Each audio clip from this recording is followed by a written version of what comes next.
why is articulation important? Anyone have a reason why articulation is important? Because it makes it clear, the speech clear. Okay, great. It makes the speech clear. Let's unpack that a little bit more. Why would that be important to make your speech clear? People get your ideas better. Ah, okay, yeah. To express yourself. To express yourself, yeah. Okay, so there's two things happening there, right? There's the articulation of your idea, and there's the articulation of your expression. But then once that's expressed, which is great, but you also want to make sure that the audience is receiving your message as well, right? There's a two-way there, right? You want to be able to express yourself, but you want your ideas to get across to the audience. Really great. So it matters if your audience is foreign to you. Yeah. So you have to articulate a little bit different, catering to the, to who is there.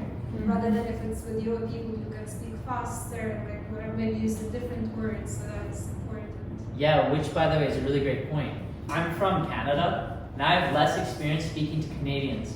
But what's so beautiful about this specific room for everyone here, which is why I love this collective group of people here, is that we have people from all over the world and all different cultures. So what you're really training in here, especially from an articulation standpoint, is almost like creating I call it like a United Nations form of articulating yourself, right? There's like a neutral way of expressing yourself that basically encompasses on a worldly level.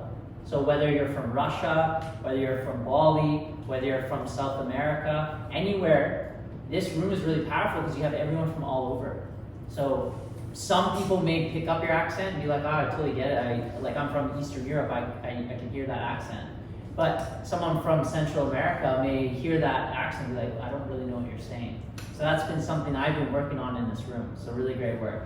So the first thing you can do, if English is not your native language, a really key thing you can do is just learn to slow down. Slow down when you speak. Naturally, when you're up here, what can happen is you may get nervous, and when you get nervous, you may be trying to find your thoughts. You try to speak like this, like this, like this. But if English is not your native language, and especially if you're delivering information, just slow down. Just slow down the way you speak, and then that way it gives you time to form the words in your mouth. Okay? Number 2, what we just did, the vowel warm-ups, the mouth warm-ups. Number 2, what you can do is warm up by enunciation. You can warm up. Batika, batika, batika. A-E-I-O-U. Pronunciation. This is something I do before I come on stage every single time. Is I warm up my enunciation, because you kind of need to warm this thing up before you get on stage. So number 2, warm up by enunciation. Number 3. All right, join me on this. Repeat after me. Red lorry. Red lorry. Yellow lorry. Yellow lorry. Red lorry. Red lorry. Yellow lorry. Yellow lorry. Quicker. Red lorry. Red lorry. Yellow lorry. Yellow lorry. Red lorry. Red lorry. Yellow lorry. Yellow lorry. Okay, really good job. Unique.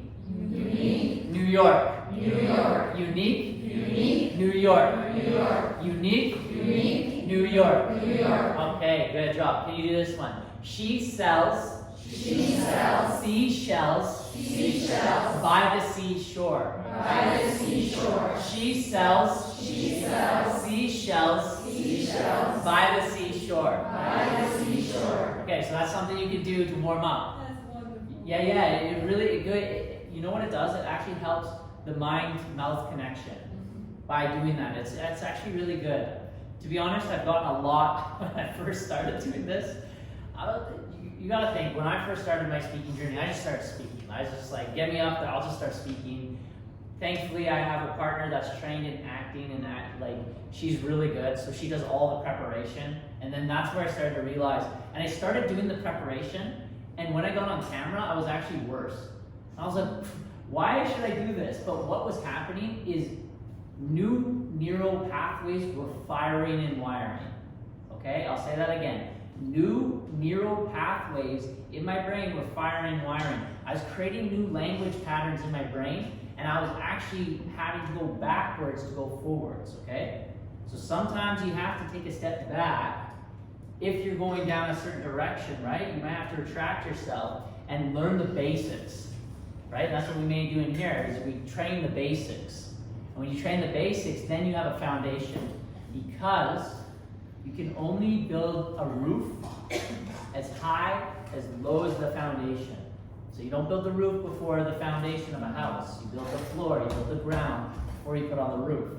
What happens, especially in this day and age, especially on social media, is we buy our following. We buy our following, we want all this influence all at once, but what happens is our nervous system can't handle the virality of that attention. Our brains are not programmed to handle that level of attention. So this is why often so many people strive, bless you if that's part of you, but I would consider this through critical thinking. If you're wanting so much influence right away without a foundation, your nervous system will not be able to handle it, and it will outlet in probably taking drugs and probably excessive drinking. Maybe it's sex, maybe it's binging something, but you often see people that their nervous system hasn't built up a capacity to handle that influence. But yet we're all wanting it. Train your nervous system, build a foundation first, add value. Find out what people want, what they need. How can you help them? Get repeated experiences. Then get influence from a grounded place. And that's why you'll see people, generally speaking, that come from, let's say, wealthy families, they're able to sustain the wealth because they have foundations. But you see people that win the lottery, 80% of them, actually 5 years later, their life's a lot worse. 5 years later, that's a statistic. 5 years later, their life's a lot worse. They don't have the foundations, they haven't built the capacity. So same thing in here. You're coming in here to train your nervous system. We're really doing nervous system training. But then when you go out and do your own workshops, or you go give your own talk, or you're on a podcast, or you're hosting your own meeting, your nervous system has built up the foundations. So that's literally what we're doing. We're training you to be able to train your nervous system that I'm safe when there's eyes on me. That's really what we're doing here. A lot of science happening. So tongue twisters are great. Keep sentences simple. Keep sentences simple. I've said this before. Yeah, look at that. I'm even having a hard time saying that. Well, so that's a tongue twister as itself. They did an audit in 2016 on the president election in America, and the three presidents, I forget the two others, but I just know Donald Trump. The one president that was running for president, I think it was Hillary. Bernie Sanders and Hillary Clinton. Okay, thank you for that. This was the exact answer. Bernie Sanders was clocked in at a grade 8 reading level. So the way that Bernie Sanders expressed himself was at a grade 8 reading level. Hillary Clinton was at a grade 5 level. How she expressed herself was at a grade 5 reading level. Trump, grade 3. So you want to speak simple. Hey, look at it. This is, by the way, I already told you before I started, like, this is what I'm still working on, okay? So, but you know the theory, there's one thing to know, but not to do, right? So in the practice, you can still see I'm still practicing. That's why I take that standpoint all the time. And remember I said, I believe a great leader leads by example. And part of what I stand by is be authentically you. And even if you're not got it all together, even if you don't, doesn't mean you can't start, doesn't mean you can't get in the game. No, just be where you're at and start from there. So speak in simple sentences. See, I got it. Number 5. This is perfect. Practice words you struggle with. Practice words you struggle with. All right, you want to know a new one that I'm practicing right now? And I'll see if you guys can get it with me. It's actually a really cool concept. By the way, how's the temperature in the room? This side, how you feeling? You okay? Hot. A little hot. How you guys? Probably perfect temperature. We'll have to cool you down a little bit. All right, here's a new word. Say it, repeat after me. Accessing. Accessing. Independent. Independent. Transcendent. Transcendent. Flow state. Flow state. Accessing. Accessing. Independent. Independent. Transcendent. Transcendent. Flow state. Flow state. I'll say it now and you say it after me, okay? Accessing say it after me. Thank you. I know that I like the excitement. Accessing independent transcendent flow state. Accessing independent transcendent flow state. Okay, perfect. Does anyone know what that is? Meditation.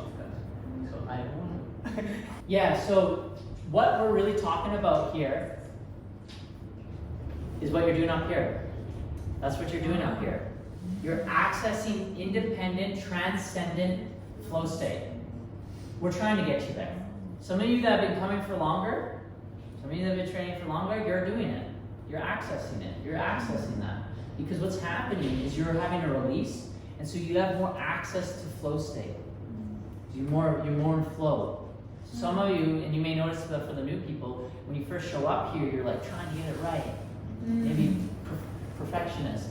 And it closes off the flow state. But when you come up here and you access independent, transcendent flow states, you get access to your thoughts more freely, which then in fact allows you to articulate in more of a free flow. So that's a word that I'm working on. I was saying that in the parking lot. Just hold your question for them. Thank you. I was practicing that in the parking lot. I was literally saying that word in my mind a couple times in the parking lot. So practice words. Number 6. This is something that all of us, in some capacity, I'm sure, at any level, but by the way, I've been auditing this on myself. In the last 6 months, my ums and ahs and ands are slowing down. So I record myself on camera, right? And then I transcribe myself, and I look and I'm like, wow, like even a video like this. So last week I had in 14 minutes, I had 3 ums. So that's an increase comparatively. If you saw me last year, there'd probably be in 14 minutes, there'd probably be 26 ums. Just kind of give you a perspective of what happens when you can start training things, right? So filler words, unfortunately, sometimes can convey insecurity, less intelligent, yada, yada, yada. Ultimately, what do we know the #1 secret to public speaking is? Energy, yeah. So if you are saying and ah, but your energy is on point, it doesn't really matter. But what we want to do is what's called sharpening the saw. We want to fine tune. And number 7, which I just kind of spoke about, you see I just caught myself there.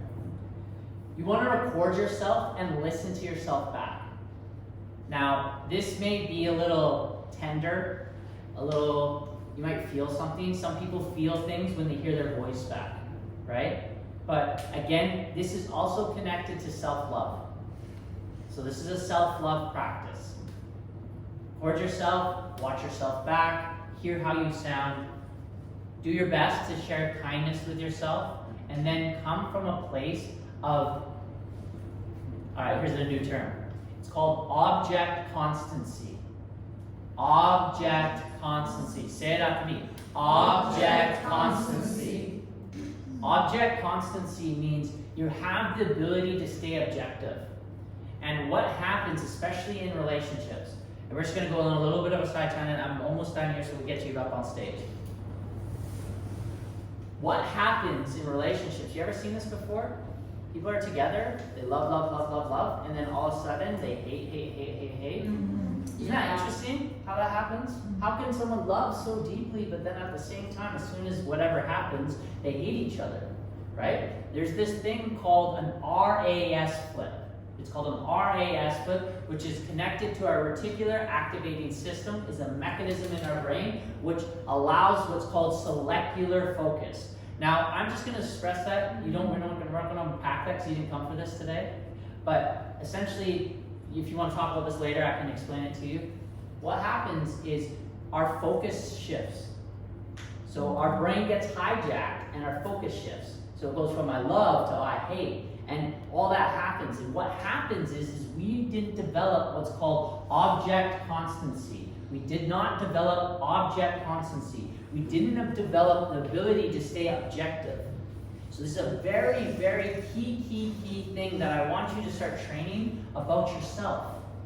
When you're up here and you watch yourself back, Develop the objective constancy to see yourself from an objective standpoint instead of from a self-hate, like, oh, I sound like I can't listen to myself, or all this negativity about self, which is okay, by the way. If that happens, it's okay. This is a practice, but what I'm inviting in is a level of discernment to have that object constancy so that you can improve like I'm doing today, right? I'm exposing myself, I'm sharing with you, this is where I'm at, but I don't hate myself. I don't think that I'm bad or this or that. No, what I do is I just say, okay, that's where I'm at. Okay, from that standpoint, what can I do to improve? Do you notice my vocal variety changes? I get into a compassionate place of self because I'm here to improve, but I know that I don't know it all. So having that framing, okay? Really great work. Okay, so now what we're gonna do is we're gonna move into partner work. So can I get you two to come stand over here?